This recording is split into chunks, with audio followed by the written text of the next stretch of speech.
What makes a great leader great? How do we create a high-performing team?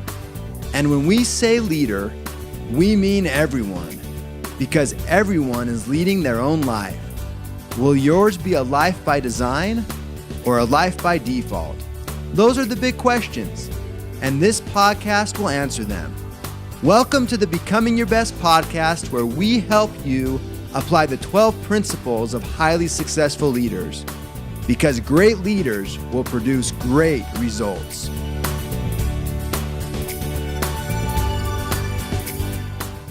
All right, well, hello to our Becoming Your Best podcast listeners. This is Rob Schallenberger. And hey, thank you so much for taking just a few minutes of your time today and investing that and allowing us to spend that time together. And this is going to be a short podcast, most likely 10 minutes or less. So if you're driving to work, you're in luck. This is going to be a quick one, yet I hope it will be powerful to you. And this is really about a couple of secrets. And they're really not necessarily secrets. It's those things that we relearn, and oftentimes we can package them as secrets. But the truth is, we learn and relearn these until they become a part of our habit patterns. And so when I say one of these secrets to happiness, this really evolved and has been a part of my thought process the last 2 weeks. And it started in my home a couple of weeks ago when my wife and I were having a conversation, and someone sent a text to my son, and it was an okay text. I mean, it wasn't unkind, it wasn't kind, it should have been a phone call and not a text. And so I made a negative comment, or what could have definitely been perceived as a negative comment about that person. And what was interesting was, it was part joking, as soon as I made that comment to my wife, my energy level went down just a little bit. And I made another comment, and my energy level went down again just a little bit.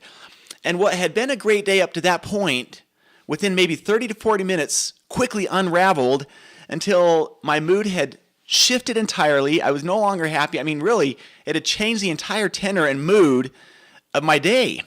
And from that point forward, I'll even say it was my choice that it really ruined the rest of the day for me. And it all started with those comments, and I thought, that was intriguing. What happened? Why was it that single comment that then made the shift?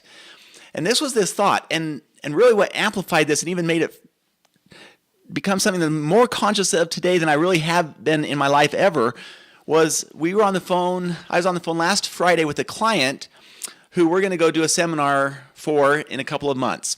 It's a senior leadership team in the afternoon. It's all of his employees in the morning. And during the conversation, he made a comment. And he said, Rob, here's this idea. I want to work from the inside out. In other words, if I can help each one of my employees truly become their best, if I can have my leaders bringing their very best to the table internally, we as an organization are going to crush it. In my opinion, he's exactly right. And his point was that within each one of us, there's a light. We're either growing that light or we're dimming the light. Within each one of us, there's these things that we can do that either grow us and allow us to act or put us in a position to be acted upon. There's this vibration, there's this energy that we carry around with us. And his point with his company was, if he wants to expect that his team's going to do well, if he expects that his company is going to crush it, then he needs his very best from his employees. And they can't bring their very best if they have all these internal issues that are complicating that. If there's these family issues at home that really basically distracts them from what they're doing at work. And so he needs them to be focused and have a balanced life and have everything moving together for their benefit as a team and an organization. And he's right. And so tying this together, what I thought was, our comments can have a huge impact on our environment around us, on our mood, the way we see life, our success. And so one of the things I would invite you to do is take the 21-day challenge.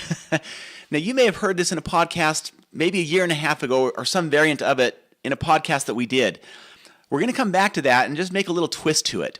And my invitation to you is that for the next 21 days, that you don't make a negative comment about anyone in their absence. And the reason for that is because the second we do that, there's a shift in our energy, there's a shift in the way that we feel and the way we approach the day. In other words, our light's either growing or it's diminishing. And the second we make a negative comment about someone, there's just a little shift in our energy, a little bit of light is gone. And pretty quickly, what suddenly may have been a great day can entirely shift, and now we're in a bad mood. And now, when we're in a bad mood, that radiates out to others, to our team and to our children and our spouse. And it becomes a domino effect. And so I'm going to ask us to take the high road. This is the spirit of becoming your best, that one person can make a difference unilaterally. And then we have an influence on others, and they, in turn, will choose to do certain things. So the 21-day challenge is that you will not make a negative comment about anyone at any time. And if there's an issue that you have with someone, that we will take it to that person individually and work it out with them, but we don't make negative comments. Because the second we do, the person it really impacts is ourself. And so that's part one of this podcast. It's just been interesting to me. It's been interesting in the last couple of weeks to realize the impact of our words. And we're either lifting ourselves and growing to a position of positive influence, or we're diminishing that and we're getting into a point where we're in a negative mood, and that ripples around to the people around us. And a lot of that starts with the words that we use. And if we're critical of someone else, it's very difficult to do that throughout the day and maintain a high level of positivity and stay in a good mood. They just don't coincide with each other. There's not a correlation to that. So that's number one. Number two, and it's really directly correlated to the same discussion, and that is making other people feel better for having interacted with us. And why don't we do that so many times? And I thought, there's probably a lot of reasons for this, but one of them has to do with ego. How many times are we trying to boost our own ego? Whether we're bothered because someone didn't recognize us for something, or we say, we want to recognize our ego. We want to be complimented. And this takes a really high level of emotional intelligence to shift the conversation around to recognize and credit someone else and take our ego out of the equation. And I'm looking at some of the reasons that these big organizations have failed and why some of these things happened with their leaders. A lot of it originated with this ego, with this internal pride of either we can't be wrong, so we just can't admit that we might need help, or whatever the case might be, but it becomes about us individually. Rather, those who experience a large amount of satisfaction in life, they don't only take care of themselves, which we know. That's why you have a personal vision, you have roles and goals, you do pre-week planning. We've got to take care of ourselves. Yet the shift and the focus goes outwards into how can we lift others? We take care of ourselves, yes. And the next question is, how do we lift others? And the reason for adding this part onto the podcast is, and this is not a good thing to admit to, but I get, as many of you get telemarketing calls a fair amount. And I'm not sure how they get my number, but oftentimes they'll come in the middle of something intense. And I thought, how can I make this a positive experience? Well, it wasn't really positive because I tended to taunt the telemarketer. I'd say something like, "Oh, I'm so excited to write you $1 million check. How can I do that right now?" And they'll ask me, "Are you serious?" Well, sure, maybe my mood was okay, but the reality is I had just shifted my mood down slightly because I wasn't being authentic. It was a slight on someone in some small way. It was a slight cut. And it goes back to our 21-day accountability challenge. Just that little comment, although maybe not directly hurtful, wasn't lifting someone. And I thought, you know what? I have a choice. I can keep doing that, or in the spirit of making someone's day better, in the spirit of lifting someone, what I'm going to do from this point forward is every time a telemarketer calls, that doesn't mean I'm going to be elated to answer their call, but when I pick up the phone and I see that it's a telemarketer, I'm going to give them some sort of compliment. And I don't know what that looks like. It might feel like, you know what? That may not be an easy thing to do, but I just want to credit you, and I don't know you on the other side of the phone, but I just want to wish you an incredible day. I'm sure you're an amazing person, and I don't know what your family dynamic looks like, but you probably are an incredible person. And just hearing your voice today made me become a better person. So I just wanted to thank you for calling and wish you a great day.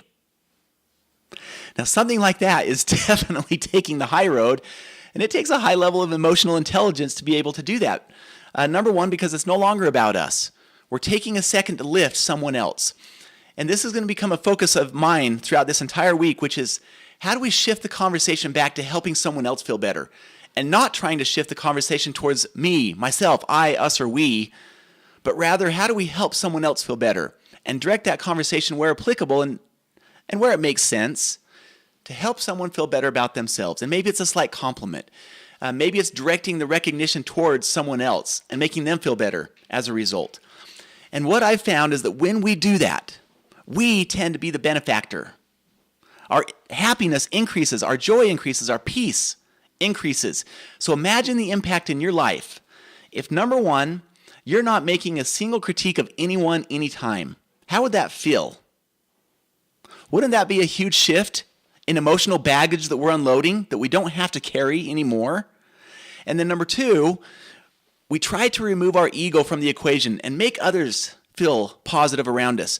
We redirect credit to others. We thank them. We acknowledge them.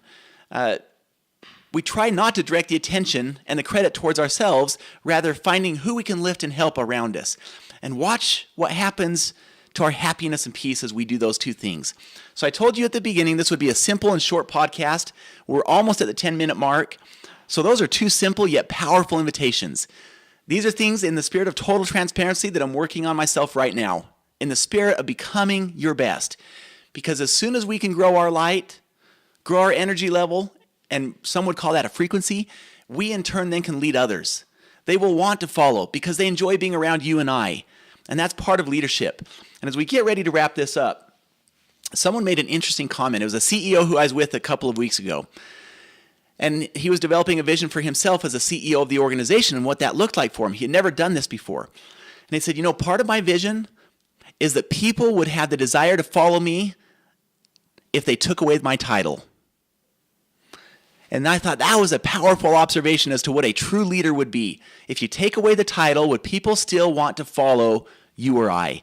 And certainly if we can redirect credit and positive comments and other things towards others, if we can find ways to lift, to not critique around other people, then people will want to be around us and we'll be in that position where we can lead others. And the consummate example of this is my brother-in-law, who to this day I have never heard him critique someone else in a negative way. And I look at him with the utmost respect and admiration because of that. And I think, would that we all can do that? And what would our world look like and feel like if that was the case? So there it is this week. One of the secrets to happiness is to not speak negatively of other people in their absence. It raises our energy level. It brings a new boost and a new motivation to our lives. So this is Rob Schallenberger wishing you a fabulous and terrific week wherever you are in the world today. Have a great day. Thank you for listening. Would you like help to apply the 12 principles of highly successful leaders in your life, in your family, or in your organization? Call us today at 888-690-8764 to speak with a helpful representative to evaluate your situation and how we can help. Or you can visit BecomingYourBest.com. Whether it's a corporate training event, keynote, workshop, trainer certification, or personal coaching, it would be our pleasure to serve your needs. Once again, call 888-690-8764 or visit BecomingYourBest.com today.